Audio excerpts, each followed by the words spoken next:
पक्ष म्हणून कोणी नाही. मला किरणताईने अनेक वेळा फोन केला, संपर्क केला. मला त्यावेळेस मी राजकारणात पक्षाचं काम करावं का या संभ्रमातच होतो की आपण काम कसं करायचं नाही, शांततेने आपलं जीवन जगायचं, आपण आहे तर त्यांच्या सोबत राहायचं, एवढाच माझा विचार होता. पण 2-3 वेळा, 4 वेळा, 5 वेळा मलाच अत्यंत वाईट वाटलं. त्यावेळेस बंटी पाटील यांच्याशी सुद्धा माझं बोलणं झालं आणि मी स्वतःहून किरणताईकडे गेलो, वळसे पाटलांच्या सोबत त्यांच्याशी मी बोललो. साहेब, मला ही सगळी परिस्थिती आहे ताईंचा, खरं तर तुमचं प्रचंड प्रेम, तुम्ही माझ्यावर प्रचंड प्रेम केलंय आणि जीव पण टाकलेला आहे.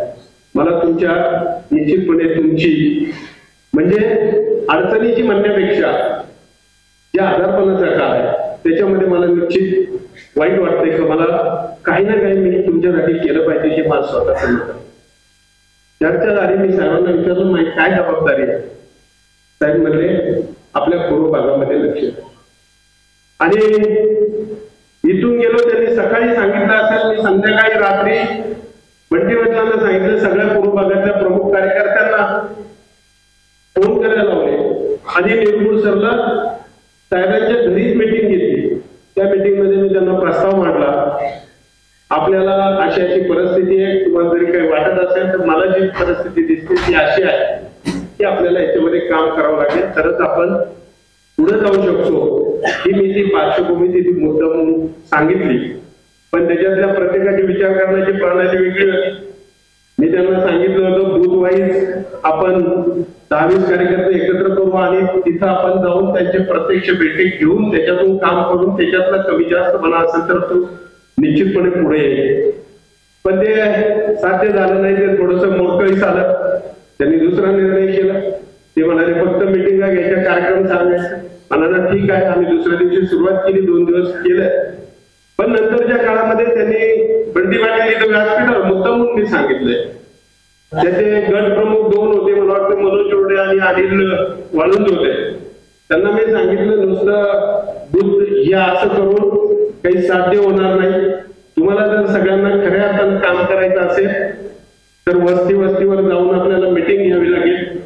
पण नंतरच्या काळात मिटिंगचा प्रोग्राम तयार करून दिला तरी मला त्याच्यात काहीच ज्ञान झालं नाही किंवा मला त्याच्यामध्ये कशा पद्धतीने घटना घडली नाही. हे मी फक्त गटापुरतं एकासाठी सांगतोय का नंतरच्या काळामध्ये त्याच्यातून बंटी पाटलांनाही माझ्यावर अविश्वास असणं साहजिक आहे, त्यांची दोष नाही, कारण मी त्यांच्या डायरेक्ट विरोधात काम करत होतो.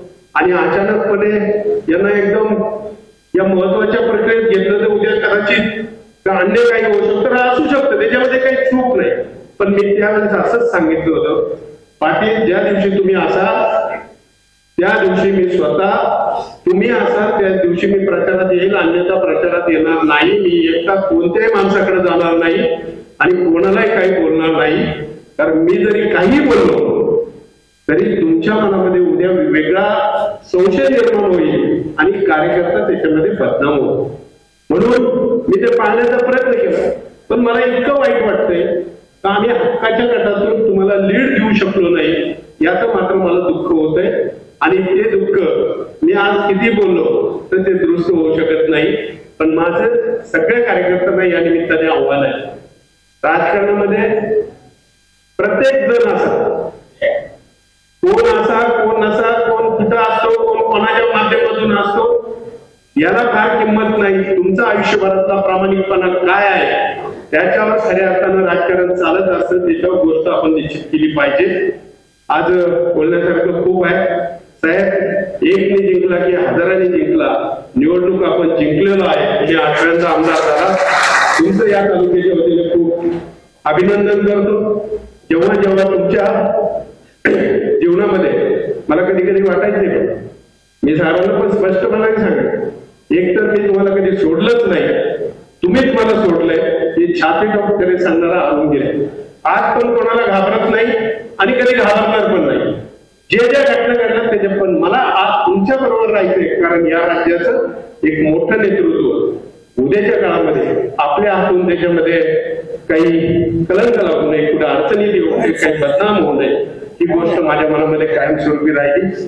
तुम्ही खरं तर त्याच्यामध्ये यश मिळवलेलं आहे आणि मला खात्री आहे आज जरी तुम्हाला थोडासा बॅक आमच्या सगळ्या तालुक्यातल्या जनतेमुळे बसला असेल तो उद्याच्या काळात तो भरून निघणार आहे.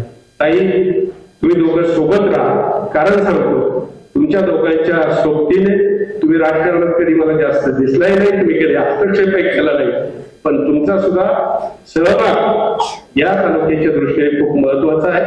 कारण छोट्या मोठ्या गोष्टी सरळ गटकर साहेबांना कोणी बोललं तर त्या खऱ्या असतील किंवा खोट्या असतील ते तपासणीचं यंत्र काहीच नसतं, त्याच्यामध्ये काही तपासायच्या गरज असते, त्याच्यातलं तुम्ही नक्की काम कराल ही अपेक्षा या निमित्तानं आहे. मी पुन्हा एकदा आपल्या सगळ्यांना धन्यवाद देतो, सगळ्यांचा आभार मानतो. हे आहे आरबीएन मीडिया ग्रुपचं आरबीएन महाराष्ट्र न्यूज नेटवर्क आणि आपण पाहत आहात आरबीएन महाराष्ट्र. रहा अपडेट प्रत्येक क्षणी.